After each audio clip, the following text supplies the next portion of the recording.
Okay. All right. So first off, we're just going to talk about calculating partial pressure. Okay. So let's go ahead and do this. You can get your calculators out if you want to. So partial pressure of each gas below on the top of the highest mountain that's in the lower 48, which is Mount Whitney here in California, about 14,500 feet.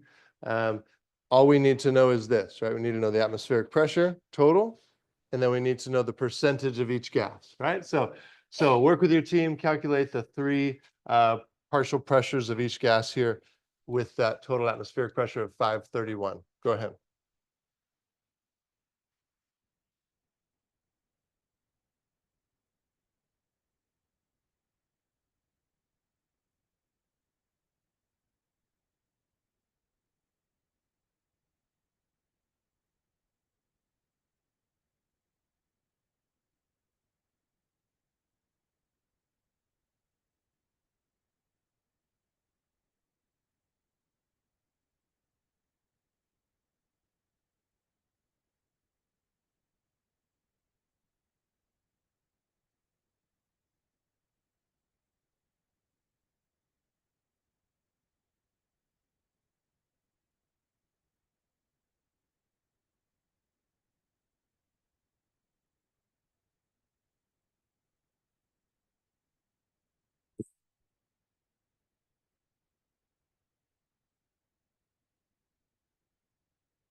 All right. So let's go ahead and come back together. So this is the way we'll do the calculation, right? We change that percentage back into a decimal, which just means move the decimal place to the left, right? And then multiply that by the total atmospheric pressure.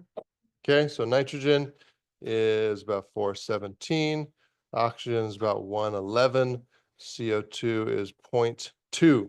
Okay, so we still have the same percentage of each gas at altitude, but the concentration is less because it's just more spread out, right?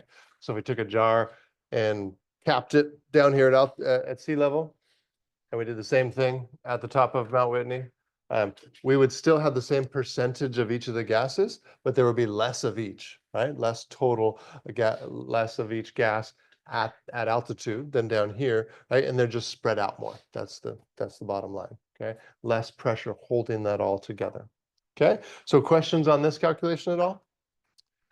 The one up here that I want you to memorize is this one, okay? You need to know, and you can know it as 21%, that's fine, but you need to have that in your head. I won't give you that one. Yeah, 21% oxygen.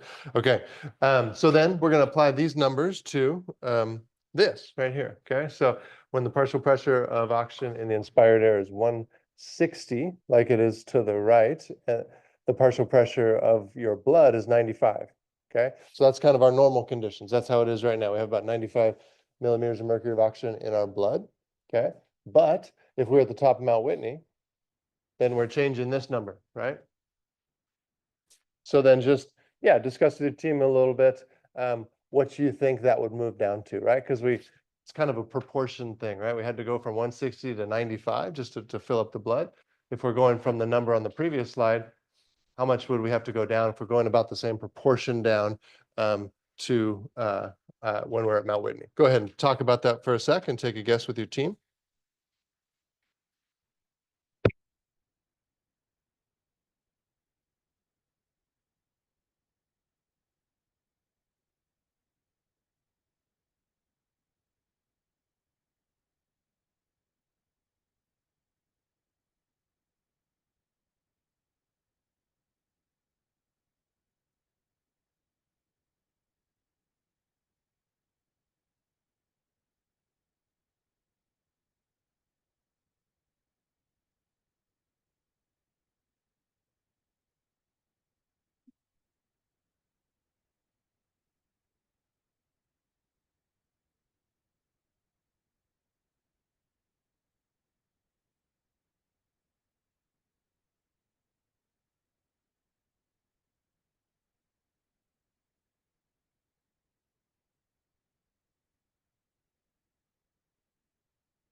Cross, multiply, and divide. You guys ready for that?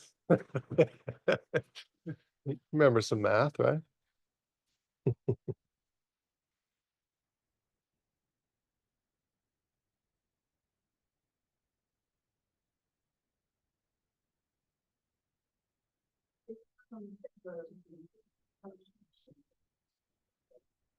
All right. So one way to do this, you don't have to do this, is just kind of for demonstration. But what were some numbers you guys came up with? So as a guess for what that X would be?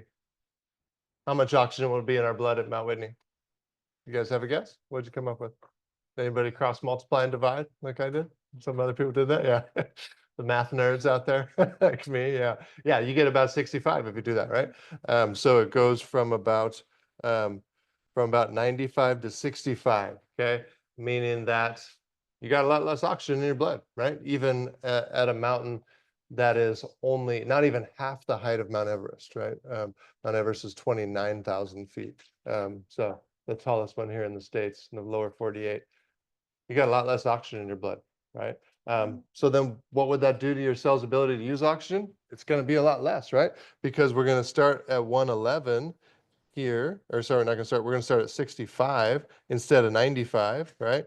And then we need to lower this number, probably, right? Because that's our next step, going from the blood to the interstitial space. That needs to be dropped by quite a bit too.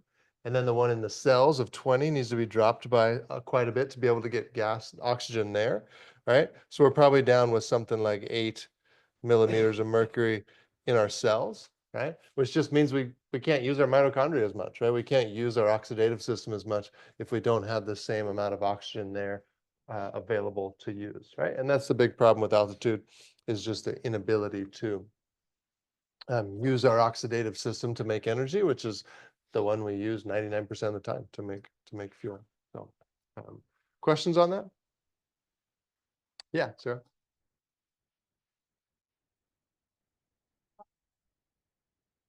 Yeah, your body does adjust to it. One of the primary ways your body adjusts to it is you get more red blood cells, because this is hypoxia, right? When your blood has low oxygen in it, and when your blood has low oxygen in it, that stimulates your kidneys to release erythropoietin, the hormone that goes to your bone marrow and tells your bone marrow to make more red blood cells. So that process takes a couple months to adapt in that way, but that is one of the adaptations. The other adaptation is you shed a lot of fluid out of your blood too. So your plasma volume drops pretty drastically, which is partially what can cause altitude sickness and stuff. But that makes your blood more concentrated with oxygen too, by removing the water part of your blood and having more red blood cells. Right. So yeah, those are two ways it adapts. Yeah. Other questions on that? Okay, so then my little drawing here, and this kind of gets to the question number 6 on the quiz here too. So pretty much you don't need to know numbers here, but the idea would be that we always have to have a gradient or difference in concentration from one place to the next in order for gas to move, right? That's the bottom line that I'm trying to get you to understand here. And so when we want oxygen to move from one place to the next, it's going to always be going from high to low. Same thing with CO2. It's going to be going from high to low when we're trying to move it. Okay. So just take a second with your teammates and fill that in, high or low next to each one, right? So we've got pulmonary vein here, systemic artery here, which is going to be the same. Okay. High or low CO2, oxygen, cells, same thing. And then do it over here for pulmonary arteries, systemic veins, and then finally for inside the lungs, in the air in our lungs, just high or low for each one. 4 spots.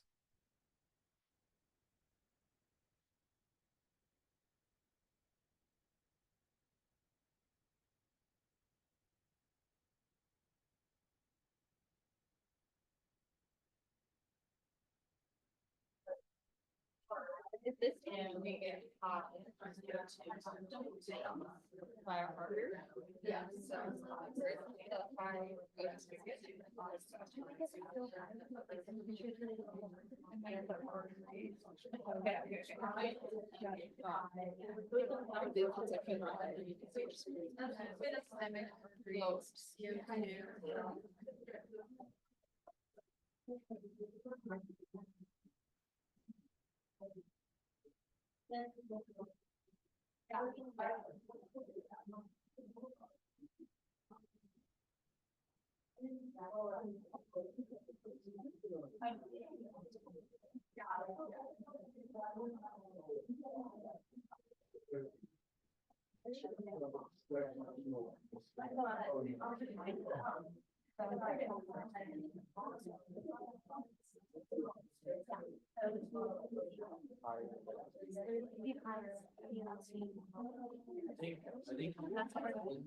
then if you get done with that, you can answer this question here on your team as well.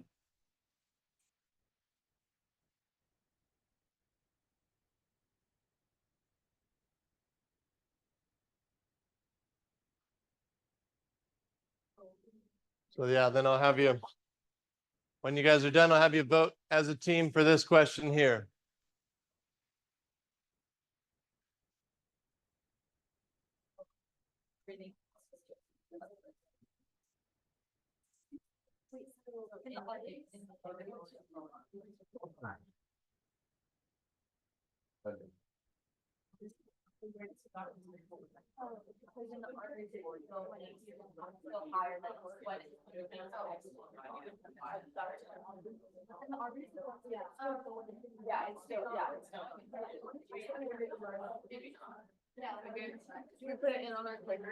No, just go ahead and hold up your vote as a team. 1, 2, or 3 here, right? One person per team.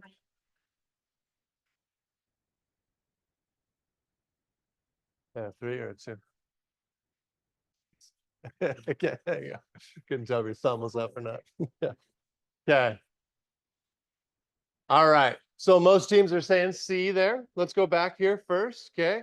So let's start here. So we start up in the lungs. Okay. So the lungs are where we bring in the oxygen, right? So we bring in air that has a high percentage of oxygen. So that's going to be high CO2, or sorry, high oxygen and then low CO2, right? Because that's the freshest air we're going to have is that air in our lungs, right? And then we are going over to the pulmonary vein side. Okay. Pulmonary vein side. Now we have high oxygen because we just filled up that blood with oxygen, right, in the lungs. Now we're sending that blood back to the heart. Okay. And we have just dropped off CO2, right? CO2 got dropped off in the lungs. So we took all the CO2 away. We added oxygen. So we got high oxygen, low CO2. Okay. Now we take that blood that's full of oxygen, low CO2, take it down to the cells here, right? Down at the cells. Now the cells themselves are going to have low oxygen compared to the blood, but high CO2 because they're the ones making the CO2, right? So now, right? So oxygen is going to move from the blood to the cells because we're going high to low, right? And CO2 is going to move from the cells to the blood here because we have high CO2 in the cells, low in the systemic arteries there, right? And then lastly, on the systemic vein side, now we've already dropped off the oxygen, so we've got low oxygen, and we've picked up the CO2, so we've got higher CO2 there, right? Now we got high CO2 versus low CO2. That's why CO2 leaves the blood and goes into the lungs, so we can breathe it out, right? And now we've got low oxygen, high oxygen in the lungs. So that's why oxygen leaves the lungs and comes into the blood there, right? Questions on that? Okay, so most of you said C here. So which place has the highest, or sorry, the lowest CO2 out of the following locations? Okay. So you said the lungs, okay? And that would make sense because we need to get oxygen out of the blood and into the lungs. So we got to make sure it's nice and low in the lungs to move it there, okay? Yeah. And then what's another place that would have low CO2 besides the lungs? Systemic arteries, right? Because we've already dropped off the CO2 and we haven't picked up more CO2 yet until we get down to the tissues, right? Good. Yeah, Sarah?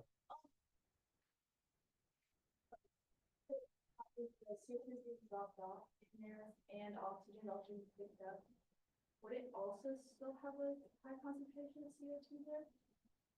In the air, you're saying, of the alveoli? No, because it just gets taken away right away, right? Like we're talking about kind of before diffusion happens, right? But then once it does happen, like we just breathe it right out, right? So that's kind of the idea. Yeah. Okay. All right, good. So let's move on to this one, which is the dissociation curve. So another tricky concept from this section, but this is called the oxygen hemoglobin dissociation curve, okay?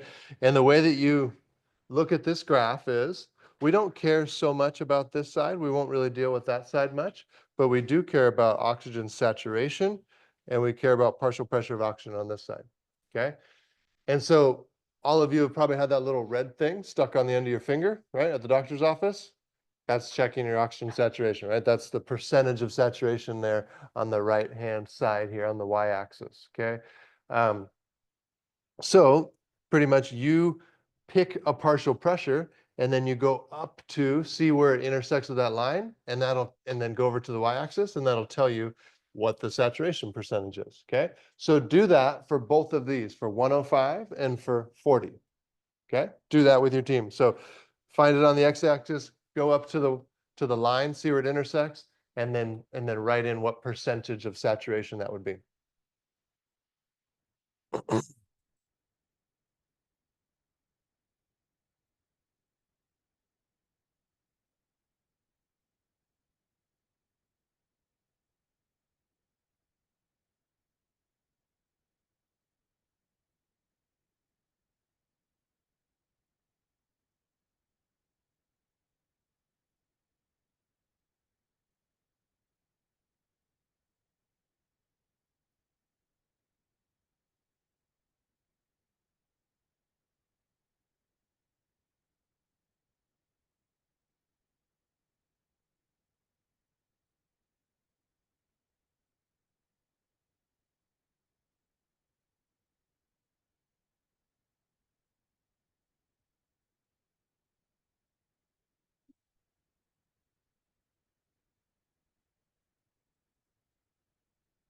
Okay, so what'd you guys put for 105?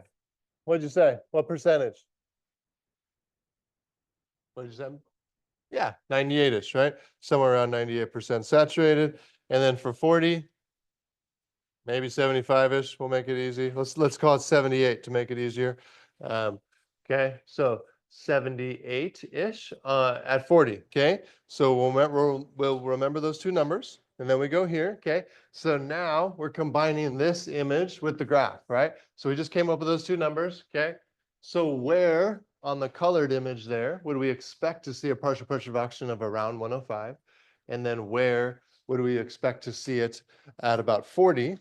Okay, and so then by using those two, what does that tell us about how much oxygen we actually dropped off at the tissues in that scenario? Okay, take a quick look, see if you can answer that, and we'll come back.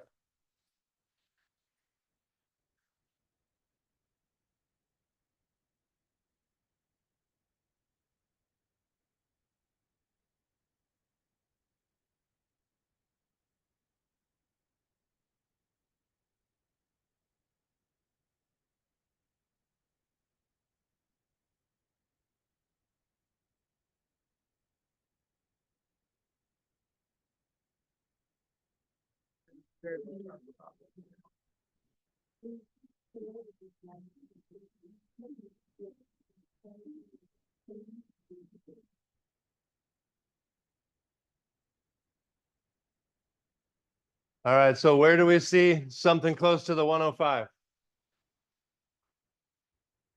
What is it? Alveoli, okay, where else? Yeah, alveoli is the main one, right? So and alveoli, and then right there when we fill up the blood as well, right? So that that initial pulmonary capillary, right? Those pulmonary veins, and then it drops. Then the percentage of the blood drops a little bit there by the time it gets there. But yeah, so that's kind of the high point, right? So alveoli, okay, and then pulmonary veins, okay, going back to the heart, and then where do we see the 40? This one, right? That interstitial fluid.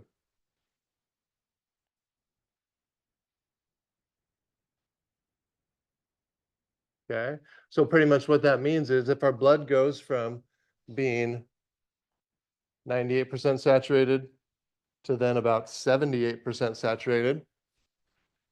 That means that in a typical scenario like this, that we drop off about 20% of the oxygen in our blood, right? Because we're going from that 104-ish, right, down to about 40. Okay, and then you see that here on the venous side, after the oxygen's been dropped off, there's only 40 millimeters of mercury left in it, right? So that means that we've dropped off 20% of the oxygen. Okay, that's just a simple way to use this graph, right? Is you're going to pick a spot on the x-axis, depending on the concentration of oxygen around the red blood cell, see where it hits that line, and then find what saturation is. This is really just like the properties of the hemoglobin protein and of the red blood cell. When it has a certain amount of oxygen around it, how much of that oxygen goes into the cell. That's really what this graph helps us with. Okay, and then we're going to move the curve. Okay, we're going to change things a little bit. Okay, before we shift the curve, let's talk about this. During exercise, our muscle cells are going to use up a bunch of oxygen. Okay, and when our muscle cells use up a bunch of oxygen, that means they pull more oxygen more rapidly from the interstitial space next to them. So instead of this number being 40, it shifts to 20, right? So we've used up a lot of oxygen, okay? So now the red blood cell that gets down here, it finds itself in a situation where the concentration around it is 20 instead of 40, right? So use the graph again to decide what percentage of saturation we would have at 20 instead of 40. And then decide what percentage was dropped off. Instead of the 20% that was dropped off, how much was dropped off there if we dropped it to 20? Talk to each other real quick and decide on that.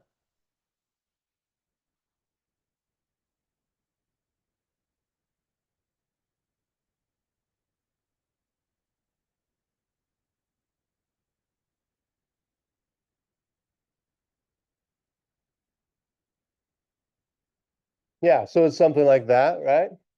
Something like I just drew there, maybe around 40. So we go from 98 to 40, right? So we're dropping off 58% of the oxygen instead of 20 by using more oxygen, right? And that's how it works. The more oxygen our cells use, then the more oxygen we extract because there's a bigger diffusion gradient there.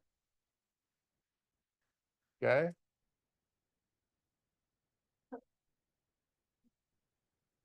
Yeah. Okay, does that make sense? So we're using more oxygen, which then makes us extract more oxygen from the blood. Okay, last two things here is all about shifting the curve, okay? There's the three other things that happen when we're exercising is we're going to make more CO2, okay? We're going to get hot, we produce heat, and we're going to make more hydrogen ions, okay? Those three things are byproducts of metabolism, byproducts of using up energy, right? Or making energy, okay? All three of those things cause what's called a rightward shift of the curve, which pretty much takes this line and does something like this to it. Okay, so then we could take our 105, it would probably be a little bit more like this, something like that. We could take our 105, yeah, and that affects it a little bit, but not much. We're probably still around 95, 98%, but take that 40, all right, so now we're only at 40 instead of 78, right? So that what does that rightward shift do? That rightward shift increases unloading. All right, makes it easier to drop off oxygen.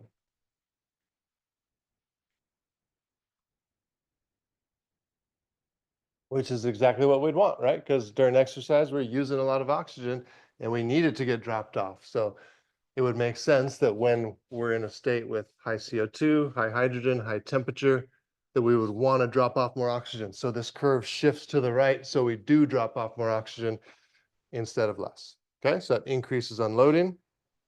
All right, and then our last one is the opposite. When we get a leftward shift instead, we get a leftward shift when we have low CO2 low temperature or low hydrogen, okay? One of the times that happens is when we go to altitude. We breathe extra when we go to altitude, which blows off our CO2, which makes our CO2 drop. And that causes a leftward shift of the curve instead. So what that does something a little bit more like this, okay? So then for a lower percentage of oxygen, like we might have at 80, let's do 50. 50 would normally only give us about 90% saturation, but with a leftward shift, we can still be fully saturated. Okay, so what does this do? This increases saturation.